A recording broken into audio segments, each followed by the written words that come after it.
عاشورہ کا دن اسلام سے پہلے بھی لوگ اس کو عظمت کی نگاہ سے، احترام کی نگاہ سے، قدر کی نگاہ سے دیکھتے تھے۔ 10 محرم الحرام کو قریش مکہ ابھی تک ایمان نہیں لائے تھے، کفر کی حالت میں، شرک کی حالت میں اس دن روزہ رکھا کرتے تھے۔ حضرت جابر بن سمرہ رضی اللہ عنہ ارشاد فرماتے ہیں، کان رسول اللہ صلی اللہ علیہ وسلم یأمر بصیام یوم عاشوراء، نبی علیہ السلام ہمیں عاشورہ کے دن 10 محرم الحرام کو روزے کا حکم فرمایا کرتے تھے۔ وَيَحُثُّنَا عَلَيْهِ، نبی علیہ السلام ہمیں روزے کی ترغیب دیا کرتے تھے کہ 10 محرم الحرام کو عاشورے کے دن روزہ رکھا کرو، اور پوچھا کرتے تھے۔ دوستو، عاشورہ کا دن اسلام سے پہلے بھی لوگ اس کو عظمت کی نگاہ سے، احترام کی نگاہ سے، قدر کی نگاہ سے دیکھتے تھے۔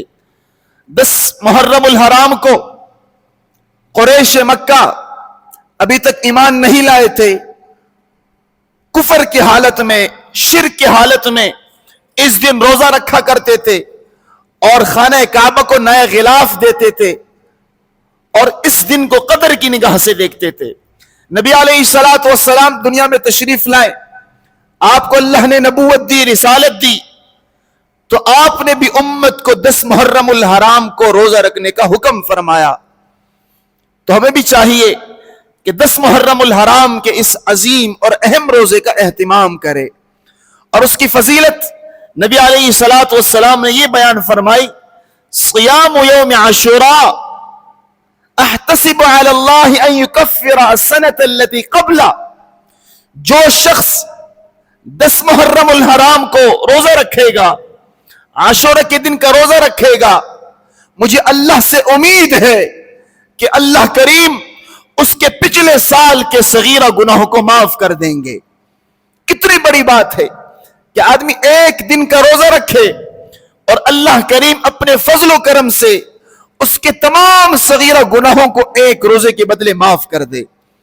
اور روزہ رکھنے کے بعد آدمی اپنے کبیرہ گناہوں سے، بڑے گناہوں سے بھی سچے دل سے توبہ کرے تو رب کریم صغیرہ گناہ روزے کی برکت سے معاف کر دیں گے، اور توبے کی برکت سے زندگی کے تمام کبیرہ گناہ معاف کر دیں گے۔ تو رب کریم سے امید ہے کہ ایک روزے کے بدلے زندگی کے تمام صغیرہ گناہ اللہ معاف کر دیں گے۔ اس لیے نبی علیہ السلام نے اپنے امت کو ترغیب دی کہ 10 محرم الحرام کے روزوں کو اہمیت دو اور خاص طور پر روزے رکھو۔ ویسے محرم الحرام میں روزوں کا زیادہ سے زیادہ اہتمام کرنا چاہیے، چاہے کوئی بھی دن ہو محرم الحرام میں۔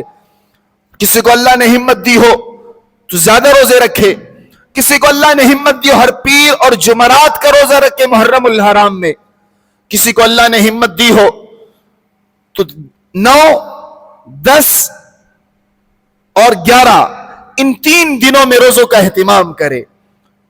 اور اگر ان 3 دنوں میں بھی روزہ نہیں رکھ سکتے تو 2 دن کا اہتمام کرے، 9، 10 یا 10، 11۔ اگر یہ بھی نہیں کر سکتے تو کم از کم ایک روزے کا ضرور اہتمام کرے۔ جو 10 محرم الحرام کو روزہ رکھے گا، رب کریم اس کی زندگی کے پچھلے تمام صغیرہ گناہوں کو معاف کر دیں گے۔ کتنی بڑی فضیلت ہے۔